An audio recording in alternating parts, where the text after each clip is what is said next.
This week on the other side, as predicted, the marches for Australia are 99.9% peaceful and positive. And also, as expected, most of the media focused on the tiny number of racist clowns who showed up but failed to spoil things. And also, as predicted, the Labor government hid behind stories of the evil neo-Nazis to shield themselves from the very valid criticisms of their appalling mismanagement of immigration. We'll be joined by two of the Brisbane rally organisers and Sydney podcaster Joel Jamal to discuss it all later in the show. Also this week, Dan Andrews' little trip to China and calls for an inquiry into the $2.4 million workplace compo payout to Brittany Higgins.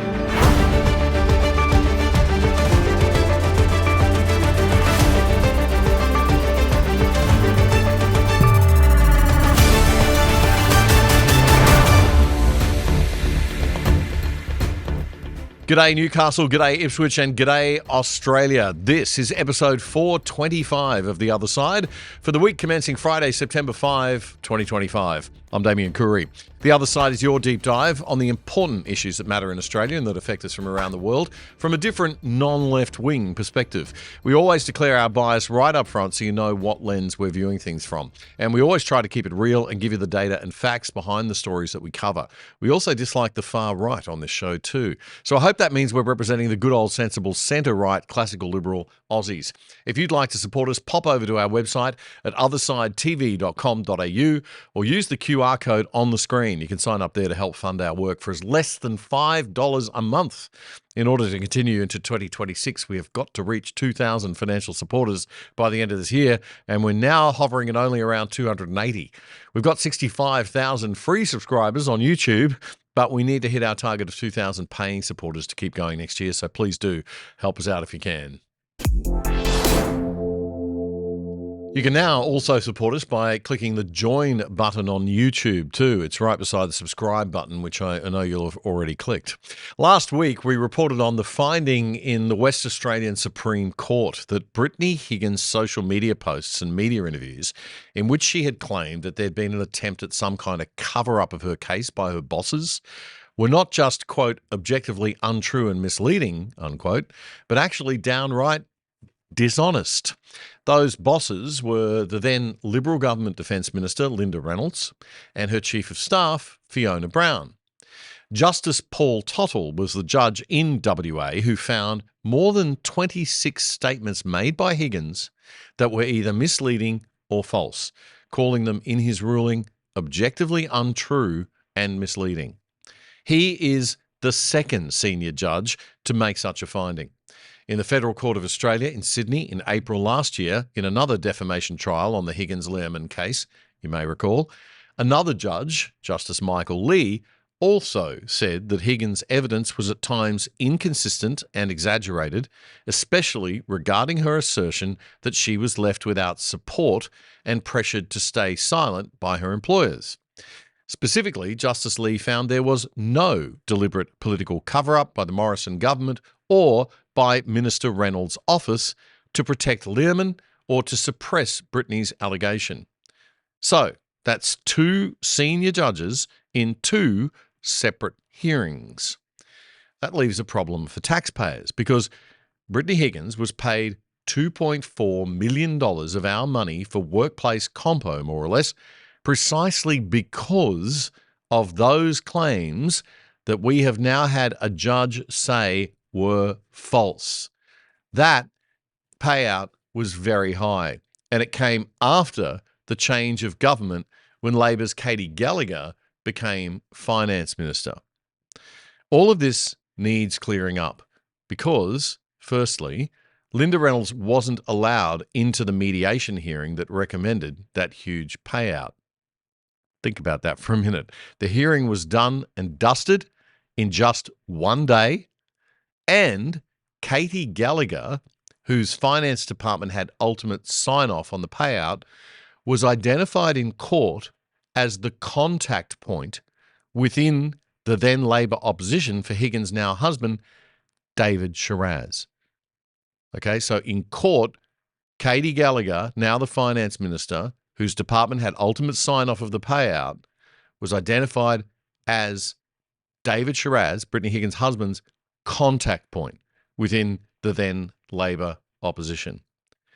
Justice Michael Lee's judgment back in April 2024 noted evidence that Higgins and her partner, David Shiraz, coordinated with Labor figures while preparing to go public with her allegations back in early 2021. And this is important because that was all before the election. Justice Lee noted that Mr. Shiraz regarded Senator Katie Gallagher as his contact point in the Labor opposition for matters of media strategy. Justice Lee did not find any conspiracy or political orchestration. We have to make that very clear. And he made it very clear that there was no improper collusion with Labor. The reference to Gallagher was about media liaison and political support, not a scheme in any way to weaponize the allegations prior to the election. And we're absolutely not claiming anything dodgy was going on either. We're just saying that a little more transparency is needed because Gallagher is now the finance minister, and she did have ultimate sign-off on Higgins' $2.4 million payout. So for the protection of the minister's good reputation, it'd just be good to get all of this out in the open and cleared up once and for all. And we aren't the only ones who think this whole matter needs more investigating. Janet Albrechtsen, writing in the Australian newspaper, says that serious questions ought to be asked of the Albanese government by the National Anti-Corruption Commission, by the Auditor General, and by the opposition. Oh, yeah, the opposition. I forgot all about them. I forgot we even had one. Silly me. Yeah, Susan Lee's been very quiet on all of this. The Liberal Party are always so brave and outspoken when justice calls, aren't they? I'm guessing they don't want to be bringing all of this up again, but they should be. As Albrechtsen points out, this scandal unfairly destroyed the careers and health of two innocent Liberal women who were, quote, hung out to dry by the Morrison government, unquote. And isn't Susan Lee all about supporting women? Janet Albrechtsen also listed a number of questions that we as taxpayers deserve answers to about that $2.4 million payout. For example, who advised the Commonwealth government to settle with Higgins that day? And what investigation of the facts did they do before just accepting the testimony of Higgins? Did they look at the evidence in the criminal trial about how Reynolds and Brown had handled Higgins' case as her immediate employers? Why weren't Reynolds and Brown allowed to attend the hearing, and why apparently weren't any statements taken from them? What steps will the Commonwealth now take to recoup taxpayers' money, if anything? And now that Fiona Brown and Linda Reynolds have been vindicated, not once in a court, but twice, will the Commonwealth extend to Brown the same favourable treatment of her compensation claim that it extended to Higgins? Wednesday was National Flag Day in Australia, September the 3rd, a day to be proud of our great flag. Liberal Senator Jacinta Price made this speech in the Senate about the need for laws to make burning the Australian flag an offence. When one understands the history behind our national flag, when one values its symbolic weight, it's beyond comprehension that the burning of our national flag is not a criminal offence. Like most Australians, I was appalled by the footage of pro-Palestinian protesters burning our national flag in Melbourne on Sunday the 3rd of August. The senator was then surprisingly asked to resume her seat by the Senate's deputy president after a point of order request was made by the Noble Greens Senator Nick McKim from Tasmania. Senator McKim on a point of order.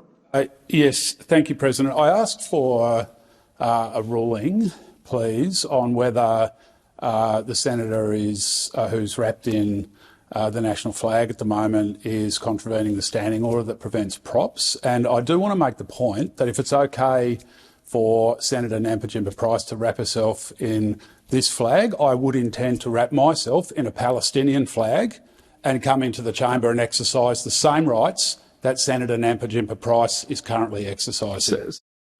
Well, at least we know that the Greens believe that the Australian flag and the Palestinian flag are exactly equivalent things in Australia. The Senate President is Labor's Sue Lyons from Western Australia, and she wasn't presiding at this point. The Deputy President, the Liberal Party Senator Slade Brockman, also from WA, made this ruling. I am going to refer this matter to the President because I think it does require consideration of the President. However, Senator Nampijinpa Price, in order not to set a precedent at this point, could I ask you please to finish your speech without the flag on your shoulders? Slade Brockman, the Deputy President there, asking Jacinta Price to remove the Australian flag from her shoulders while giving a speech in the Australian Senate on National Flag Day. Senator Brockman, in his defence, I guess, is following procedure there, as he must. The President has made a determination to ban the use of the flag, yet to make a determination to ban the use of the flag ahead of a procedural committee decision. But the facts that the Greens don't understand that there is an obvious difference between wearing the Australian flag and wearing the Palestinian flag is astounding. But it says everything we need to know about the Greens, and we shouldn't be surprised by it nowadays, should we? We're very happy to announce a brand new sponsor for The Other Side. And remember that one of the best ways to support the show is to support our sponsors. SmartKits Australia is a leading supplier of prefabricated home improvement kits, so you can do it yourself, save money and hassle. SmartKits Australia is the easiest way to improve your home and build memories that last forever. Buy online, customize your way, get it built. That's the SmartKits way. Decks, patios, pergolas, flyover roofs, carports, and insulated roofing, all prefabricated, fully engineered, and delivered anywhere in Australia. You can choose from hundreds of pre-designed smart kits on their website, or you can go custom with SmartKits' in-house design team. Every kit is engineered tough, packed smart, and delivered free anywhere in Australia. And don't worry if you're not so handy. If you need it installed, they can do that too. Their licensed builder network can get you started even faster. It's up to you. So save thousands on your own 100% Australian-made smart kit. Build your own outdoor lifestyles with SmartKits Australia. SmartKits.com.au, a proud sponsor of The Other Side.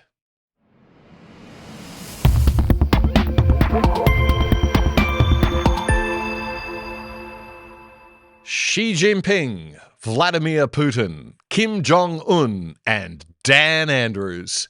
What a foursome. Yes, former Victorian Labor Premier Daniel Andrews thought nothing of attending China's Victory Day parade in Beijing's Tiananmen Square this week and being as visible as he possibly could be. Daniel Andrews is circled in this pool photograph distributed by the Russian state news agency Sputnik.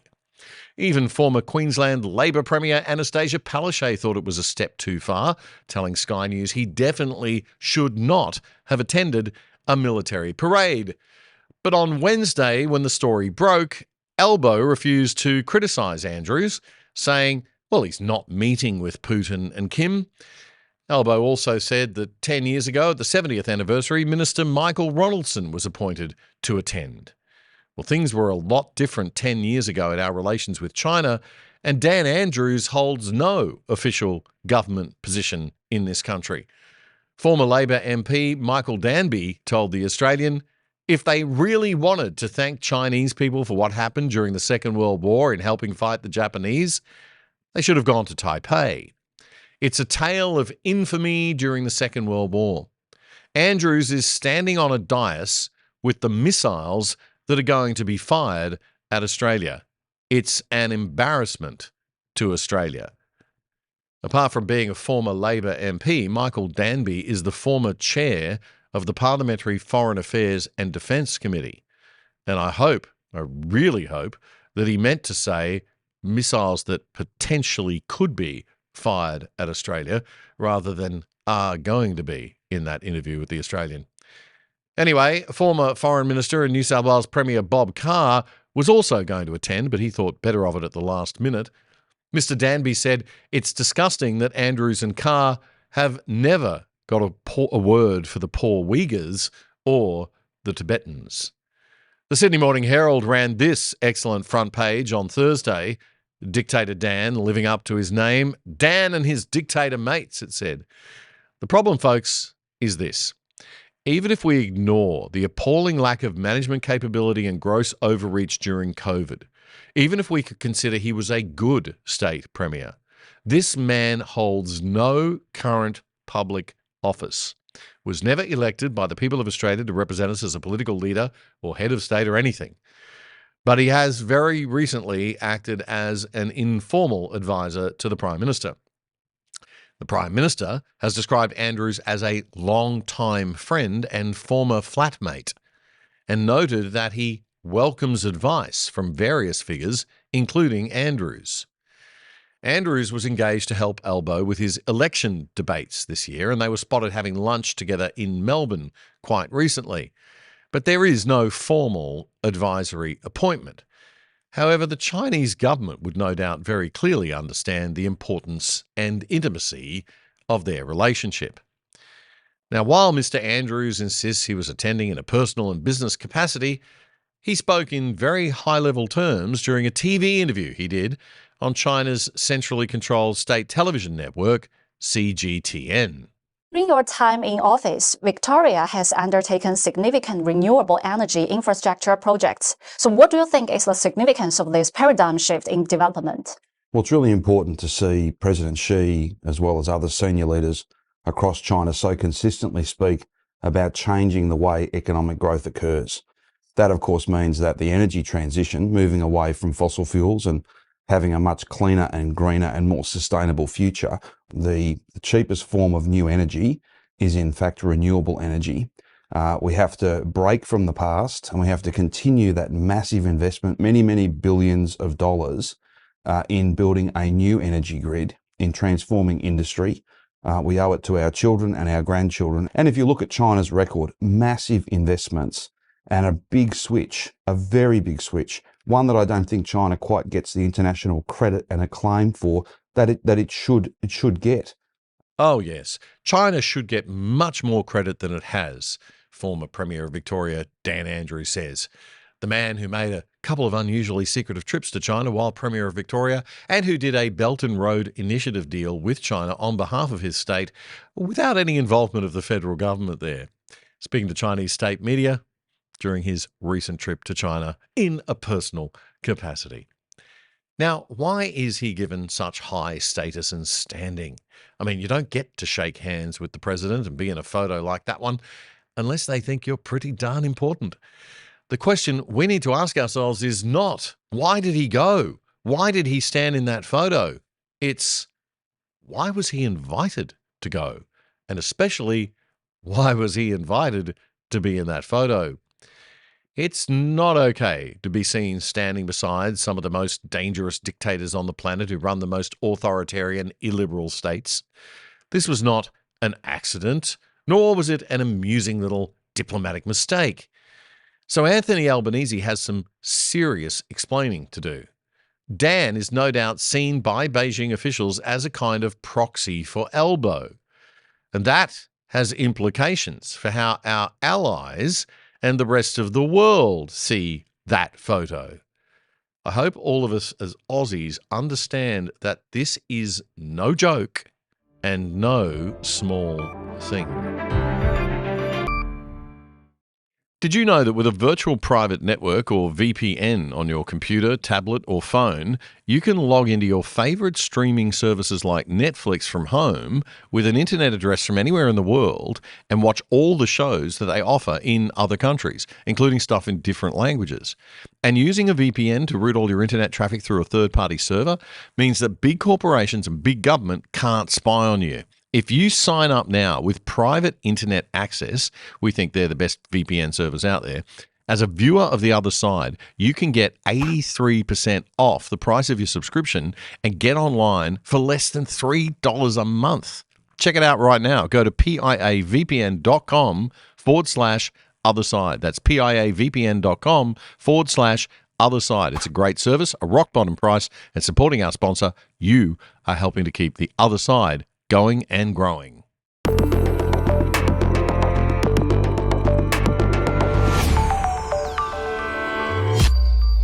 Well, apart from a few annoying neo-Nazis, the anti-mass immigration rallies across Australia, remember it was anti-mass immigration, not anti-immigration rallies, on Sunday were 99.9% peaceful. And not just peaceful, but positive and downright celebratory, particularly in Canberra and Brisbane and Adelaide. Unfortunately, as everybody knew and everybody predicted and we discussed on this show, rallies always get hijacked by extremists. And the sad lost boys of the left in Antifa and the sad lost boys of the far extreme right in the neo-Nazi groups did turn out and try to spoil things. They failed. But they, of course, got a lot of media coverage, and they got amplified by the Labor Party and the left because it serves the politicians' purpose of trying to call anyone who thinks taking in 1 million people in 2 years is too many, too fast immigration a racist. And, of course, far left-wing campaign journalists on the ABC like Pats Carvelis and politicians like our left-wing ALP faction Prime Minister could hardly hold back their excitement at pushing that narrative. Prime Minister, welcome. Good afternoon, Patricia. Do you think there were good people with legitimate concerns at these anti-immigration rallies this weekend? No, of course there weren't any good people. I mean, exactly what rallies were you watching, Patsy? Hundreds of thousands of Aussies came out to celebrate their nation. A few dozen racist knucklehead losers and radical left-wing Antifa idiots turn up. And you need to ask the question, do you think there are any decent people there? Maybe Pats should stop watching herself on the ABC and watching ABC News for a while. We predicted last week that these rallies would be used by the left-wing media and politicians to try to lump ordinary Aussies who are concerned about the record high levels of immigration that we've seen over the past 3 years in with neo-Nazis, who for the rest of this segment I will just call the sad lost boys, because the term neo-Nazi tends to get them all excited and makes them feel strong, but they're just sad and lost, pathetic individuals who need help. But they are not the main story. And we predicted this would be the focus of the ABC and Labor, and guess what they focused on? Of course, there's always good people will turn up to demonstrate their views about particular issues, but what we have here is neo-Nazis being given a platform. That's what we saw on the weekend, and the tone, of course, of much of the rallies was unfortunate is the best way that you could put it, but hateful in some of the extreme examples. And the idea that an open neo-Nazi was able to give a speech from the steps of the Victorian Parliament is something that isn't the Australian way. Oh, it's outrageous. Absolutely outrageous. I mean, we've got, there must be at least, probably a few dozen, couple of hundred self-identifying neo-Nazis out there. And who are these guys anyway? Well, they're guys who've they're sad. Obviously, they've gone down the wrong track, but they actually do represent a problem that we've got in this country of how young men are feeling right now. And maybe if you're a good Prime Minister, you might have a little think about why this is such a big deal at the moment. Maybe the identity politics of the left for the past 50 years has something to do with it. But never mind the fact, Elbow, that we had hundreds of thousands of Australians, normal Australians, come out in March. Never mind the fact that these sad lost boys were denied a microphone at every event, except that one guy in Melbourne and a guy in Sydney who grabbed a microphone during an open mic session. And that's all you can focus on. Wow. Elbow doesn't even think that the turnout was that impressive. They weren't big numbers in the scheme of things in a nation of almost 27 million people, let's be clear here. So you do think this is a tiny proportion of the Australian population? Well, this anti-immigration sentiment? That shows that was the case. There's no way he could truly believe that. The numbers were not that low. We had 15,000 people turn out in Adelaide, and it looks like the number in Brisbane could have been up to 30,000, according to some of the police estimates. So this is not a small group turning out in every capital city. And the numbers were lower than expected because of concerns that many people had about there being violence potentially at these rallies. So it would have been huge otherwise. And it'd be a very stupid politician indeed who would ignore these rallies and the message that they're sending. And Elbow is not that stupid. Is he? Liberal frontbencher Jacinta Price said she wants to congratulate the marchers and that the vast majority were people who love this country. Is that how you saw it? Well, I did see her comments, and they don't reflect what my view of these rallies were. We need to cherish who we are and social cohesion. And as public office holders, we have an important role to play in promoting unity, national unity. Okay, stop right there. If there's one thing I cannot stand, it's the hypocrisy of the left, talking about a loss of social cohesion and national unity. At the very core of Marxist ideology, the approach of the left globally, is the idea of what they call the dialectic. And that means pushing the idea that there are always two opposing groups in society, an oppressor group and an oppressed group. And they do it along all the lines they can, gender, race, sexuality, whatever, age. And sure, sometimes there are, oppressed and oppressed groups in a society. But in our modern Western liberal open market societies today, there's never been less oppression in history. But the left can't win power if they don't push the idea of victimhood and oppression and make people angry and create division. So they do it deliberately, even when there's not a lot of inequity to start with. For the past 50 years, we've seen them do this in Australia with the toxic, divisive, social cohesion wrecking ideology of identity politics, what's now colloquially called woke culture. The endless division of people based on race, gender and sexuality, and now age demographics. The endless promotion of the idea of oppression and victimhood, even in our very accepting, kind, open, friendly culture. They hijack every legitimate cause where there might be some unfairness, and they blow it up to enhance the division and intergroup hatred to the maximum possible level. So when I hear a politician from the left, in this case the left faction of the Australian Labor Party and Anthony Albanese, talk about destroying social cohesion and unity in our country, excuse me if I just want to throw up in my mouth a little bit. We're getting the numbers down. Well, we are getting the numbers down, but migration also is important, and multiculturalism is a part of who we are as a modern nation. And I just say to people and I have no doubt that there would have been good people who went along, heard about a rally, concerned, have views. Talk about long housing queues for rentals. They're concerned about their access to housing. Of course. But you should have a look at who you're with on Sunday, I think, and the motivation that they have, which isn't actually about housing or our economy or anything else. It's about sowing division. And neo-Nazis have, no role. Yes, we all agree on that, Anthony. That's the bleeding obvious. The fact that you keep bringing up the sad lost boys is giving them a lot more attention than any of them deserve. But of course, that's serving your purpose because then we can't move on to the real issues. The fact that Pats Carvelis somehow seems to have just forgotten to mention that your government allowed migration at levels and at a speed never seen before in our nation's history. That it was reckless, irresponsible, and massively dangerous to the social cohesion you keep saying you want to protect. Before the COVID debacle, Australia had net overseas migration of just under 250,000 a year. You could argue that in itself is high. Not many countries take in 1% of their population every year. Only Canada and Germany beat us. And the UK and US are well below our level. In the COVID years, this dropped significantly to an average of 93,000 a year. Still pretty solid. And that's about the level it was before the Kevin 07 era. For decades, we took in around 100,000 a year. And in the 3 years since COVID, well, it's been a whole different story. 1 million in the first 2 years of the Albanese government and an estimated 340,000 this year.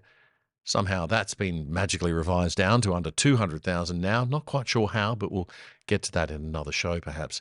What I want to focus on now is something much more serious. I've been greatly critical of the ABC on this show over the past 5 years.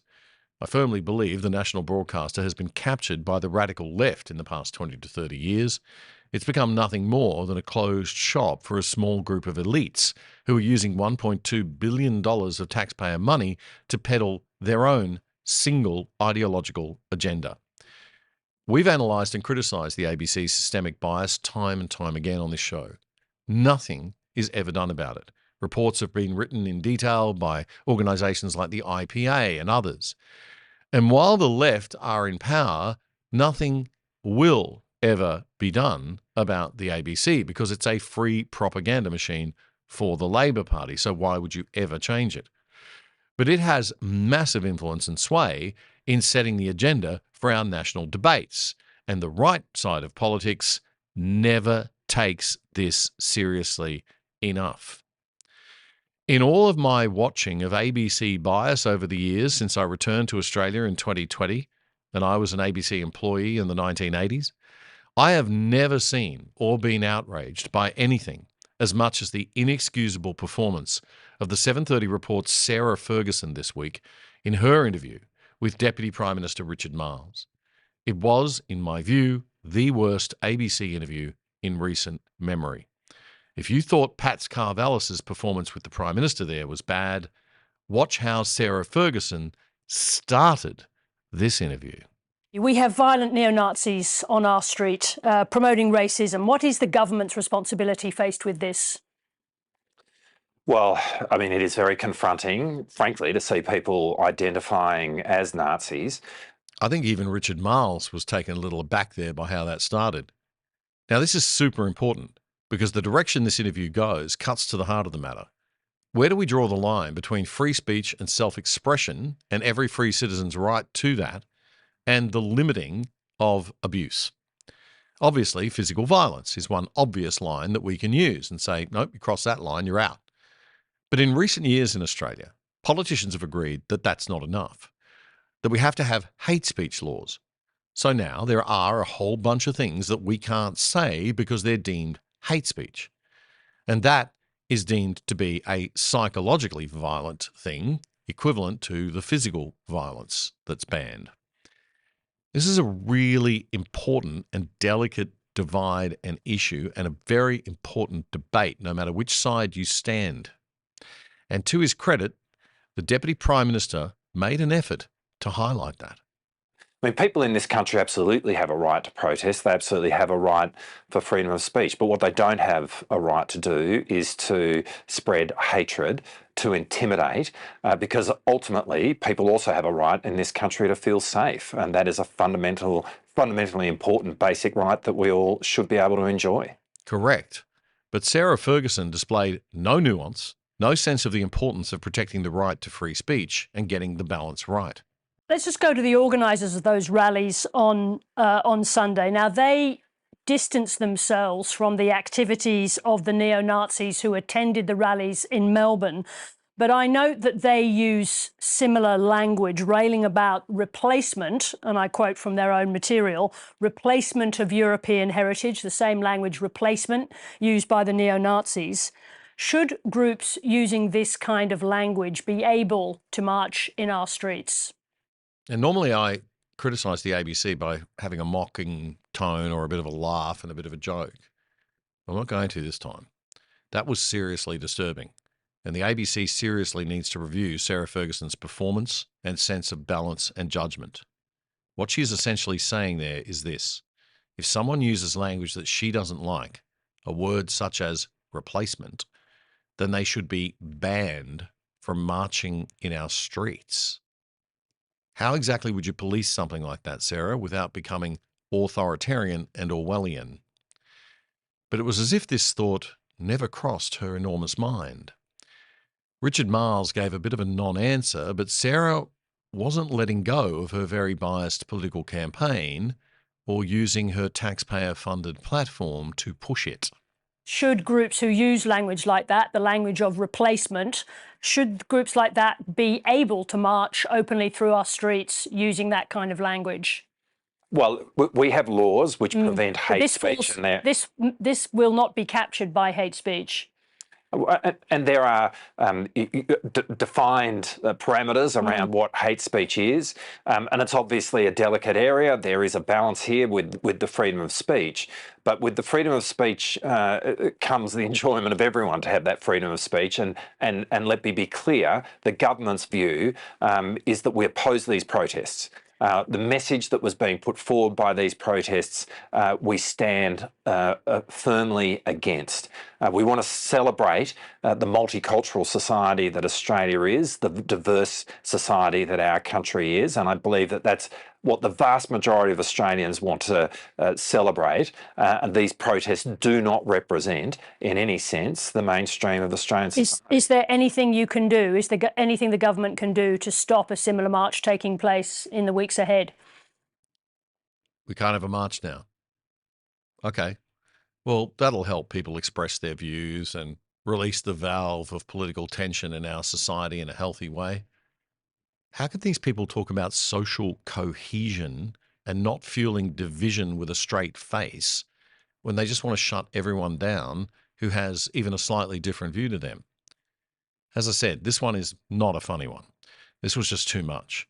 The ABC needs to immediately review this performance and whether the way Sarah Ferguson is executing her role is on charter or is a complete rejection of the obligations to platform a range of reasonable views and perspectives and not use taxpayers' money to peddle her own ideological and political objectives. A great way to support the other side is to support our sponsors like SmartKits Australia, the best supplier of do-it-yourself prefab home renovation kits. And it's not just carports. SmartKits do decks, patios and pergolas, flyover roofs and insulated roofing too. All prefabricated, fully engineered and delivered anywhere in Australia. And if you're not too handy, they'll install it for you too. Get onto it. smartkits.com.au. You're watching The Other Side with Damien Coorey, Australia's best independent news commentary show, bringing you up to speed on the issues that matter most. Simply subscribe for free on YouTube by hitting the subscribe button and bell so you'll be notified whenever we post anything. And to really stay in touch, check out our independent website at othersidetv.com.au. You can sign up for free there too, or join the exclusive side and help support our show for less than $5 a month. This is The Other Side. So, have we been given an accurate view by the mainstream media outside the ABC of the rallies? Well, actually, some reporters were surprisingly fair and balanced, like Channel 9's Mark Burrows. At least it started as planned. Thousands at Belmore Park, all united under a forest of Australian flags. We're not a racist country, we just want a good calibre of people in here. They were calling for limits or an end to migration. You don't hate migrants? No, of course not. I am a migrant. Family came here 100 years ago from Italy. Love migration, okay? I'm from a family of immigrants as well. The point is, how many you bring in the country? Where do you house them? The front of the march might have presented one picture, but the bulk of those marching today, those coming in from behind, appeared to be anything but extremist. Yep, well done, Mark Burrows and Channel 9 for some fair and balanced reporting there.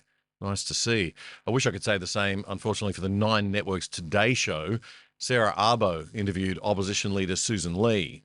Are you, as the opposition, helping by attacking the government's migration policy here, or are you giving them more fuel? We're pointing out that we need a sensible, balanced approach to migration. We also know that by bringing in 1 million migrants over the first 2 years of this government with no plan to house them or to put the infrastructure in place to support them, that is a rush decision that requires interrogation, explanation, and yes, we have pushed back because that number is high. And I speak to Australians who can't find homes, who are taking 3 times as long for their commute to work, who see the pressure on infrastructure all around them every day. And they want to know that we do have a balanced migration program. It's been rushed and chaotic like everything this government is doing, Sarah. Not a bad response there from the Liberal Party leader, but then Sarah was up to her old tricks again, trying to box the coalition leader into a position that would make her look mean and nasty. So what is the balance then for you? Because Tony Abbott says it should be roughly around 100,000. We know the current cap is 185. When he was in power, I think it was closer to 190. Where do you think it should sit? Should it be around 100,000? Is that what you'd like to see? Well, it's lower than what the government has stated, because what the government has stated is putting pressures in every corner of this country. What's the number on then, infrastructure, on housing and on our way of life. Well, we'll work through the details, Sarah, because, of course, within that broad number, there are many subgroups depending on what particular category and what the plan is going forward. Who we rely on as well, don't we, for this economy? So you've got students. 1 year, 2 year, 3 years. You've got students, obviously, who prop up the university students, sector. workers, holiday makers. Yeah. So you want to eradicate all of that? And in regional Australia, where I come from, we don't want to eradicate anything. We just want to have a sensible, proper discussion with explanations that demonstrate how the infrastructure in this country can support the migration targets and numbers that the government has given. So what's your number then, Susan? What's the number? What's the number? I've got to have the number. So you want to eradicate all that? Yeah. In Sarah's tiny brain, it seems that there's only the option of complete eradication of everything and all migration, or just total opening the floodgates. There's nothing in between. It was an earlier Today Show interview with the Coalition Senator Matt Canavan that got to the heart of the matter, though. The government has to stop hiding behind neo-Nazis and using them as shields against the very valid criticisms that millions of Aussies have about excess migration. I just think the government should stop trying to use these extremists, these Nazis, as shields to defend themselves against their lack of a migration and population plan. I mean, the reason the vast majority of Australian public are frustrated with the situation right now is because the government hasn't delivered on its promises. It promised a couple of years ago, the Prime Minister promised to halve our migration intake, but it's still sitting at about 150,000 more people above what it used to before COVID. And we're not building the kind of infrastructure, the houses, the hospitals, to help serve 150,000 extra people a year. Coalition Senator from Queensland, Matt Canavan, speaking to the Today Show there and making a lot of sense as usual. Joining me now on the other side, some people who supported and even organised the marches we saw on Sunday and who all had their own unpleasant run-ins with the sad lost boys of neo-Nazi land this past weekend. In the studio, we have other side regulars, Scott Chalman, aka Shallow Chow, on Instagram and Twitter, and the founder of Brisbane-based home renovator, the QHI Group, and SmartKits, full disclosure, one of the sponsors of this show. But that's not why he's here today. He's here because he's one of the organisers of the Brisbane March on Sunday. And we also have Rob McMullen in the studio from the Natural Law Institute, a regular commentator on the show, and also someone involved in keeping things on track last weekend. And on the line from Sydney once again, our guest from last week coming back, Joel Jamal, in the ARC podcast studio for Turning Point Australia. Joel, good to have you back with us, mate. A pleasure to be here. All right, Scott, I'll start with you. Really good positive vibes in Brisbane at the rally. It seemed to be a very different to Melbourne and Sydney in a sense. Very different. Well, and how good is Queensland, right? Turned out, brought the family down there, celebrated Australia, waved their flags, and got the message through that we can do this with peace, love, and unity. And we are consolidated on one single message, that there is a problem. We need to have a sensible debate about it, and sensible Queenslanders came out to support that. And it was fantastic. Yeah, well, it was well run and great to see. I don't like calling them neo-Nazis because they get all excited when you call them that. I think I'm just going to call them sad, pathetic, lost boys. And there were some sad, pathetic, lost boys that turned up, Rob McMullen, I understand, but they were managed pretty well in the Brisbane side of things. Well, I think the key was good management and good direction and control of the messaging and, a big PA. Right, big PA. So it was PA. Lots of music. Yeah, plus also you can just drown them out, people shout all sorts of things from a crowd, so if you're going to do this sort of thing, you just have good organisational team, have the right infrastructure. We had some security, had a stage, like I said, had a big PA, so you can do it properly. Yeah. Okay. Joel, you were not in favour of the marches. Last week we talked about your fears about the neo-Nazis moving in, and that certainly did happen in Sydney and Melbourne, but looking at the overall effect, do you think it was still positive that they went ahead? Look, to be clear, I think it was absolutely positive it went ahead. And I only said I'm not endorsing it 3 weeks before the rally. As we got to the last 2 weeks of the rally, I said, look, if you go here's some tips to stay safe, because very clearly this was going to be a Melbourne-Sydney issue, and that's exactly what we saw on the weekend, and that was my main concern. And that's where 60% of my following is. My following isn't so much in the other states that I was worried about. And so I thought it was an overwhelming success. I thought the people that came out drowned out the men in black. I should call them the cowards in black. And I really think that when we saw what happened in Brisbane, when you got good leadership, you really nail the message. And I just want to take my hat off to both of you gentlemen, Rob and Scott, for what you guys did up there.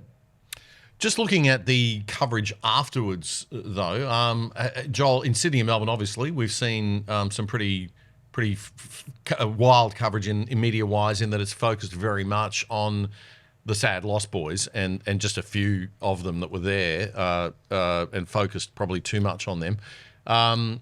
What was the vibe like? I mean, you were in the studio, I know, sort of flicking between the different cameras around the country. You had footage coming in from Brisbane, Sydney, and Melbourne, and other places as well. I know Canberra had a very positive vibe.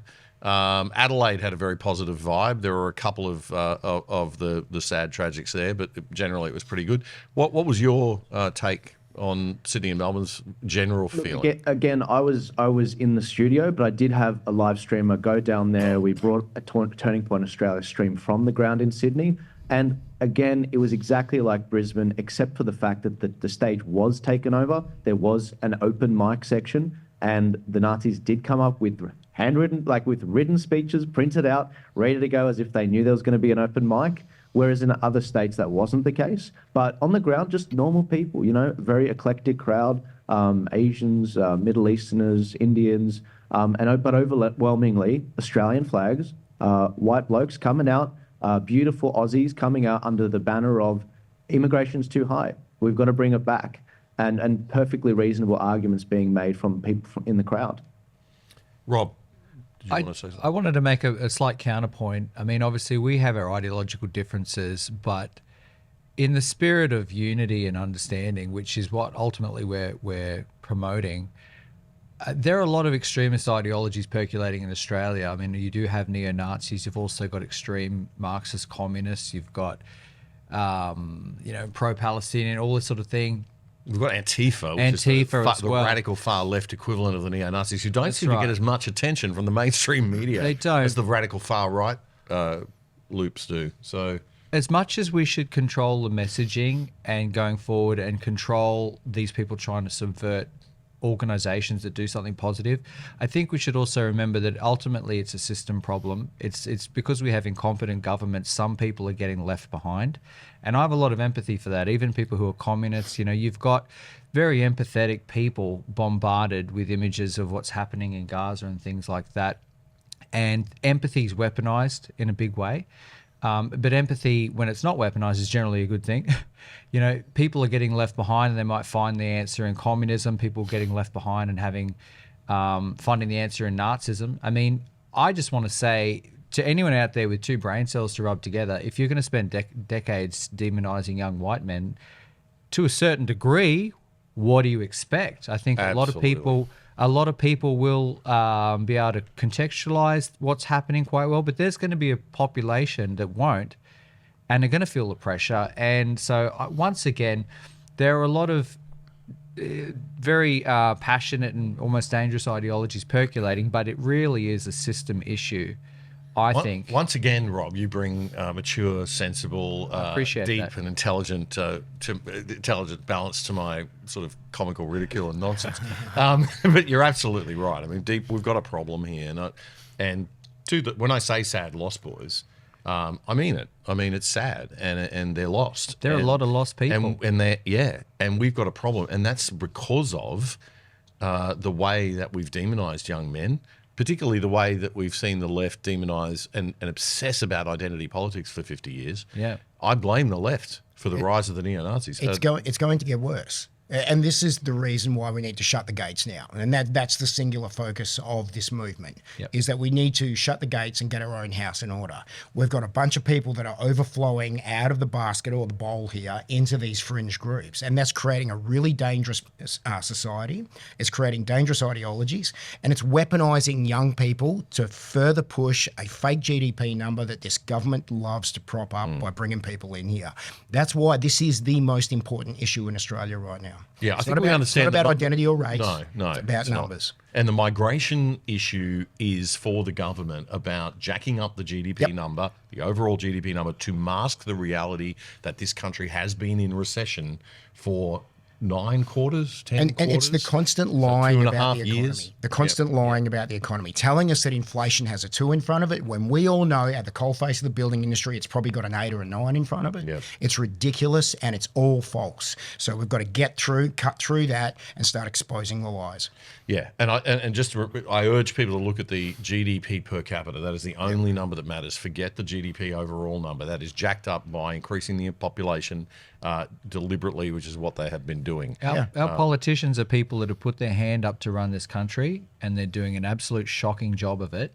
Like I said, as Scott said, migration is the Band-Aid because we've got too many completely unimpressive, unintelligent dorks who can't run a government, who don't want to give up the job. So professional bureaucrats, professional apparatchiks. That's it.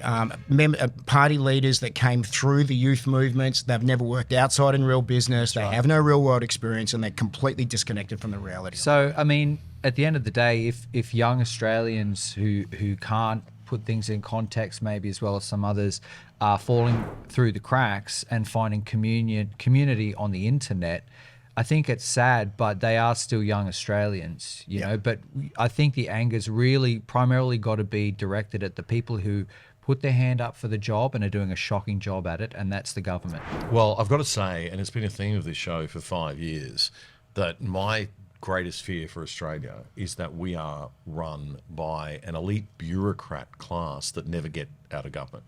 Right? It's really scary. The ministers are too afraid to stand up to the directors general in the departments. We have so many government agencies policing things.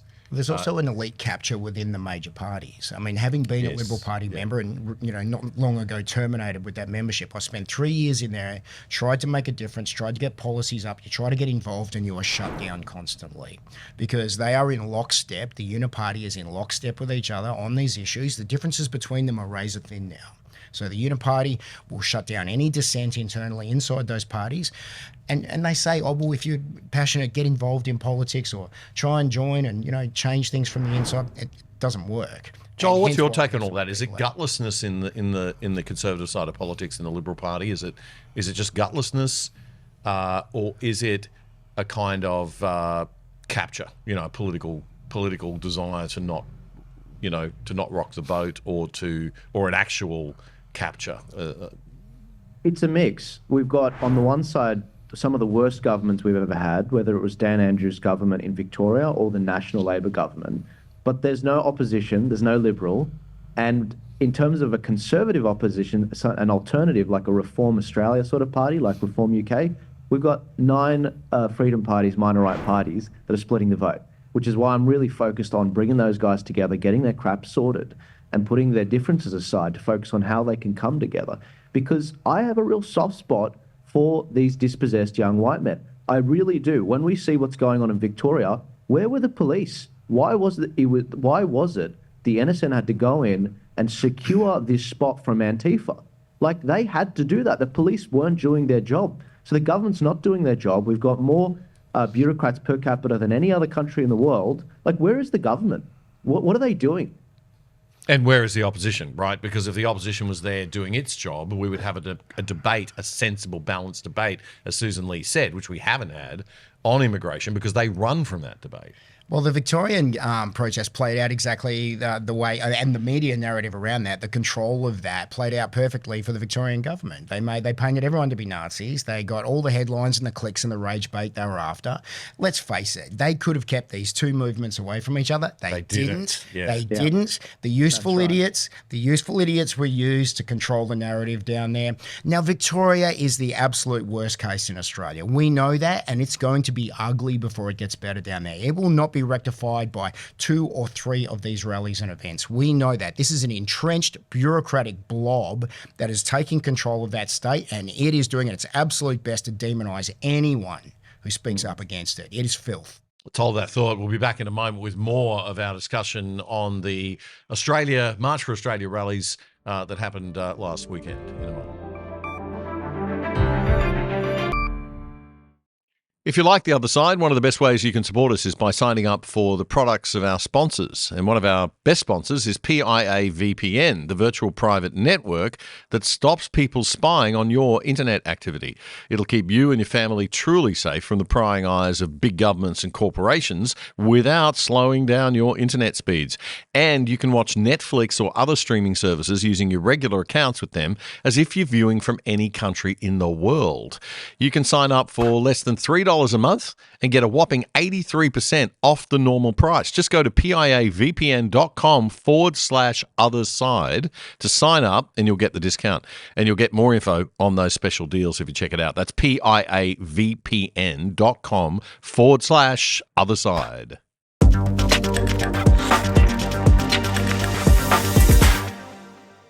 Well, it's all well and good to mock and laugh at the neo-Nazis, and we should certainly ridicule people who have gone down that path, but we also need to ask the question why, and we need to look at it quite seriously, because we do have disaffected young men in our culture for a very good number of reasons, and that's what we need to be looking at and focusing on. A point raised in our last segment by one of our guests today, Mr. Rob McMullen from the Natural Law Institute and regular on The Other Side. Rob, great to have you here once again. And we've also got Scott Challen, also known as Shallow Chow, online, joining us from QHI Industries and sponsor of The Other Side, just for full disclosure, but you're here in the capacity of the fact that you are one of our regular commentators and also one of the organisers of the Brisbane March for Australia rally on the weekend, which went very positively and had a really great vibe to it.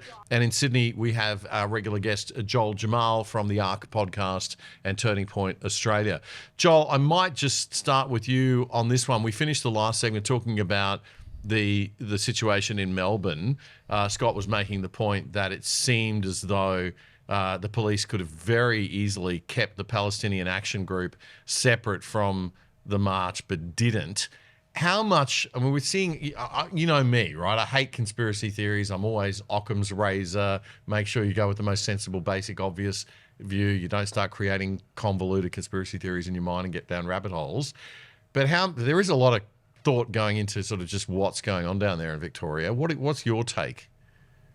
Look, when it comes to Victoria's police, it's similar to New South Wales. Recruitment is down. In New South Wales, there's at least 3,000 police. We are down right now to do normal jobs. And so this is sort of the hangover from COVID. There's a lot of low morale, and there's a lot of people that aren't signing up to become cops. So the police force are dropping the standard. So there's a whole story there. But on top of that, in Victoria, guys, it's a rough place. It's become like that. It's really difficult to live right now down there. The streets are being taken over by the radical left and the radical right. And to an extent, you can't blame the NSN for trying to protect the protest. I mean, they're just at that level of the collapse of their state. That's where they're at. And it's really sad to say. I never, support violence, but that is where they are at right now. And there were patriots that were defended by the NSN from Antifa. That's just the reality of the situation. Okay, just explain that for average, ordinary Aussies like me who sit at home going, I didn't even know what NSN meant like a few weeks ago. Antifa is the anti-fascist. That's the extreme left-wing groups that were behind the BLM marches. Is that right? Communists, yeah. Yeah, so they're communists. I think so. Okay. So Antifa, and you've got them, and they clashed. They were marching with the Palestinian Action March, which happened every week anyway. They clashed with the Patriot rally for Australia, people in Melbourne, but you're saying had to be protected by the National Socialist Network, which is confusingly the neo-Nazis. It's crazy. It's ridiculous. So we're in a crazy land down there. Yeah, absolutely. Look, it's ridiculous. And guys, look, I don't have any fans in the NSN. I have no reason to defend these guys. The reality of the situation is, if Patriots rocked up to Victoria and the police did what they did again, which was nothing to protect those people, to secure the initial meeting spot, Patriots would have been beaten up. They were just normal day Aussies. Yeah. That's the reality of the situation. So Antifa would have, the radical leftists would have beaten them up. My God. Okay, so you had very good security in Brisbane at the rally, right? Yeah, we did. We ran it like a military operation. We got a private company involved here, and we liaised very closely with QPS. And on the day, we were very clear about what we were doing, where we were going. Their liaison officer was absolutely fantastic. I could not fault the police in Queensland at all. They worked with us. They kept the opposition march away from us. We moved through, and honestly, they were brilliant. And there was a lot of them, a strong presence, and they helped us maintain control because we liaised so closely with them. Queensland set the standard, no doubt.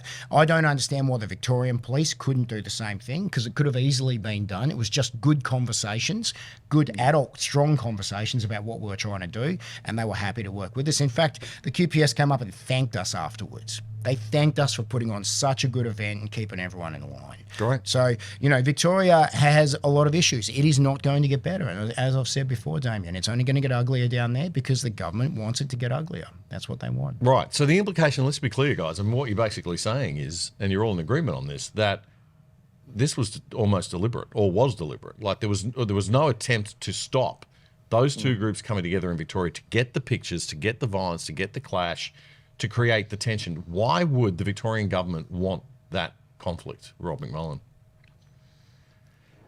I think just to give a bit of context, I saw online, fact check me on this, but recently there was a night of terror from home invasions from African gangs. But I mean, even if that, I don't have that completely right, we know that there's been absolute horrendous crime. I mean, the failed scheme to put out bins to collect machetes from gangs in Melbourne. But all the bureaucrats and the news that say, oh, we've got Nazis. I mean, they never mention communists. They never mention aggressive anti-fascist communists and Marxists, but they highlight so much, oh, we've got Nazis on the street. But I mean, people are having their homes invaded.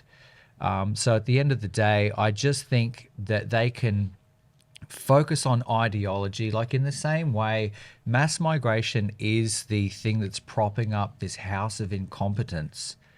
And in the same way, you can look at really clear-cut, horrendous issues with crime and people's safety in their homes and cultural issues, but they can just go, oh, look, there's some scary men in black, there's Nazis, and it's just a really convenient scapegoat.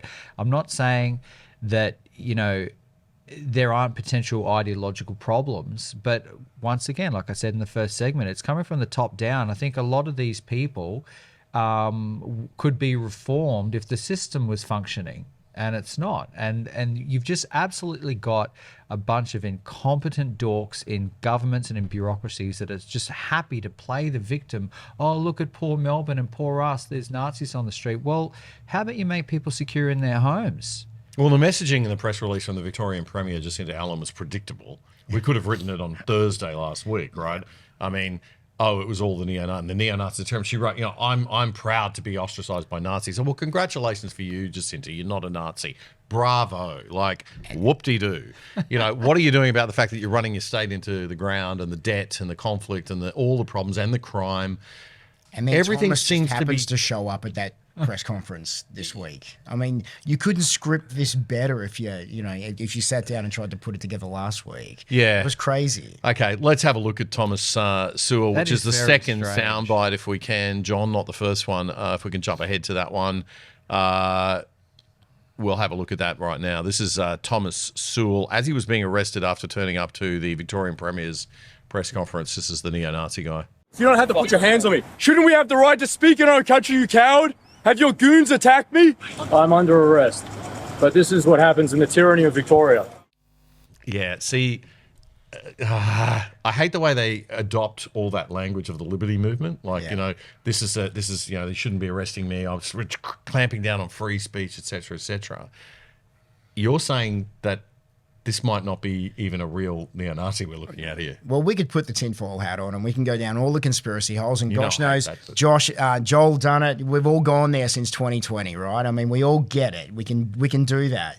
But it's just, in my mind, way too convenient now. And having worked with the organisation of this march, with guys like Rob and a really strong leadership team and the QPS, we know that things can be managed effectively. The Queensland Premier was in support of what we did up here, and we didn't have any dramas and problems. So Victoria created its own mess intentionally. Now, whether Thomas Sewell turned up unexpectedly and it was a random coincidence event, well, that might be the case. But I think most Australians now, especially the Australians who came to the march and will probably come to the next 2 or 3 that are run, are looking through that now and not believing a single word that's coming out of these governments' mouths, mate. That's the problem. A complete loss of trust. The social contract has been torn in half, and now these criminals at the top of the chain are basically just playing everyone like puppets. So we've got housing as a problem, we've got crime as a problem, we've got all these things that you can tie to mass immigration, we've got the covering up of our economic issues and GDP and per capita recession. Right, massive recession that we're in. That's being covered up by mass immigration. So we are actually looking at the right problem. It's not racist to say this is mass immigration is actually the problem. Can I just say too, I mean, I cued the music.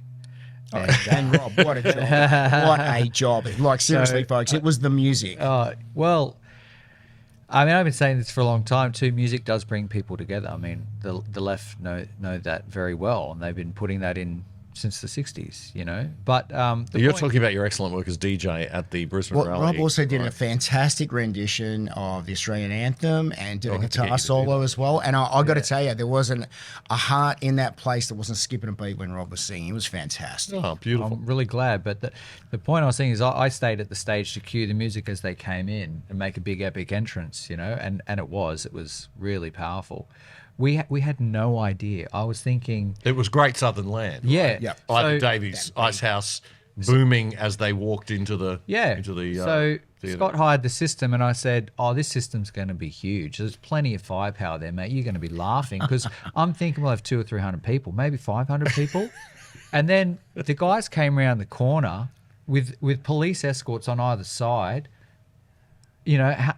arm in arm like this as brothers, and I cued Great Southern Land, and it's Great Southern Land. But then they just kept coming. Yeah, wow. There was a sea of people. There was a sea of Aussie flags. I had no idea there was going to be that many people. And it was one of the most powerful images I think I've ever seen in my life. These guys marching in front of what people are saying is tens of thousands of people. A sea of people as far as you could see. Well, this is real Australia. This is real Australia. It is. And they were really upset.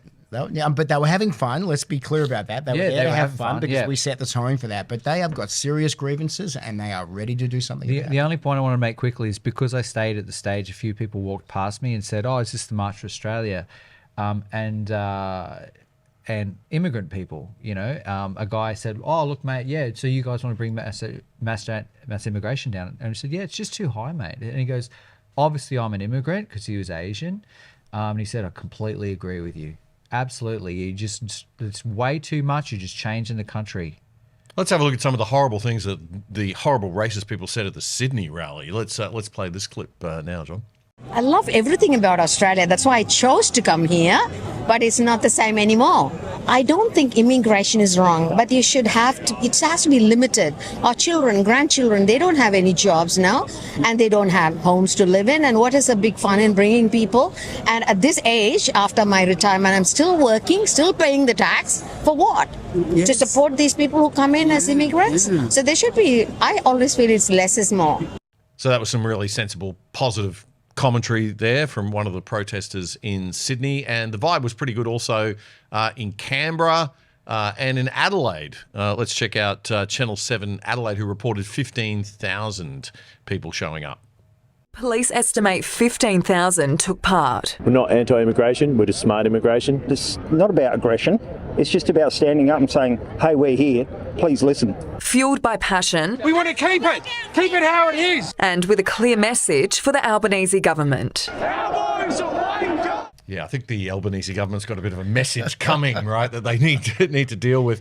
Joel, just final comments from you, mate, in terms of how you saw the vibe and just where to from here. We've got September 13 march coming up. I noticed that the media are already seem to be in unison. I saw the Australian, and I nearly drove off the road yesterday listening to the ABC, using the phrase, this march is being organised by anti-vaxxers, sovereign citizens, and conspiracy theorists, with no sense of irony, no quotation marks, no nothing, just like it was a statement of fact. Are you an anti-vaxxer, conspiracy theorist, sovereign citizen, Joel Jamal? I believe that when it comes to the vaccine thing, you should have the choice to do it. You should leave your job to do it. I'm definitely not a sovereign citizen. Those guys aren't a fan of me. And when it comes to the march on the Harbour Bridge, I can't help but notice that you got the Nazis attacking this rally, you got the Zionists attacking this rally, you got the sovereign citizens attacking this rally, you got the mainstream media attacking this rally, and the Palestinians attacking this rally. This is a march for unity. This is a march to talk about Australia first when it comes to what's going on in this country. We're being let down with housing. Immigration needs to be reformed. We've got too many foreign students coming in under fake university degrees. And when it comes to what's going on here, it's too many people. The infrastructure can't keep up. So there's a myriad of issues. We're talking about farming. They're talking about the cost of living and housing and just normal stuff. And if you've got interest groups attacking you from various groups, it's a good sign because none of those guys want unity. It's a bit like Occupy Wall Street in 2011. You had a unity movement after the banks were bailed out. People were flooding the streets, left, right, libertarian. Then they introduced the diversity. Then it started dividing and conquering people. That's what they're trying to do with this rally. And this will be mark my words, this will be one of the very last rallies we do on the Harbour Bridge because legislation's coming down the pipeline. So if you're a patriot, if you love this country, no matter what colour, religion you are, come out to that protest because the government does not want you focused on what they are doing wrong, and that's what this rally is about. It's a really, really important one for Sydney because of those new laws on the Harbour Bridge protesting. So September the 13th, and you do believe those laws are going to eventually be brought in, Joel, just to make that clear. Anything happening in Brisbane, guys, on the 13th of September, or have we got another rally coming up after that? Well, there is a rally on the 13th of September, but the leadership team from March for Australia are not involved in that at all. So that's a different organisation. But look, I've always said, if you get the chance to wave the flag for Australia, make the most of it. Wave the flag for Australia. And let's not make this about identity, and let's make sure that we keep the message strong and safe. Joel, just quickly back to you. There are rallies in every city. Do you want to just quickly run us through where they are? The Brisbane one not being organised by the same guys, but also happening in Brisbane, yes? Botanic Gardens? Yeah, that's right. So look, just to be clear, in Sydney, it starts in North Sydney, marches south across the bridge, ends in Hyde Park. In Melbourne, they've got one at Parliament House. In Brisbane, they've got one at the Botanic Gardens on Alice Street. You've also got Adelaide, Victoria Square, and in Darwin, Civic Park. There's going to be other ones around the country as well. Perth is definitely happening as well. Posters are coming out. But guys, if you're at the last rally, if you're a patriot, if you think immigration needs to come down and need reform, this rally's for you as well. There's no reason that you're not welcome here. I've seen a few people say, oh, we're not going to be welcome there. Guys, this is about all Australians. This is about what the government's doing wrong, and they don't want you to be seeing what they're doing. And so that's what this is about. Joel Jamal from the ARC podcast, Turning Point Australia, Scott Challen, Shallow Chow on Twitter, and Rob McMullen, the McMullen, no A in the Mc, from Natural Law Institute. Rob, guys, thanks very much for joining us. We'll see you again soon on the show, I hope. Thanks, Damien. Thank you, Matt. And that is all for this episode of The Other Side, your analysis of the best news and commentary without the woke. We'll see you next Friday night. And clips from this show will be dropping throughout the week as usual on our YouTube and Rumble channels. If you do like what you see, please support us. We're a voluntary viewer-supported show. There are now two ways to support us financially. One's to go to our website at othersidetv.com.au and sign up to the exclusive side for less than $5 a month or more if you like. Or you can now subscribe right on YouTube, if that's where you watch, by simply pressing the join button, which you'll find beside the subscribe button down below. That's the button you would have already pressed, right? The subscribe button, that's free. Push that if you haven't, but the join button's right beside that. And the QR code at the bottom of the screen will always take you to our website to sign up. Then YouTube doesn't take a cut, but it's absolutely your call. I'm Damien Curry. Bye for now. The Other Side with Damien Curry is Australia's best independent news commentary show, bringing you up to speed on the issues that matter most. Simply subscribe for free on YouTube by hitting the subscribe button and bell, so you'll be notified whenever we post anything. And to really stay in touch, check out our independent website at othersidetv.com.au. You can sign up for free there too, or join the exclusive side and help support our show for less than $5 a month.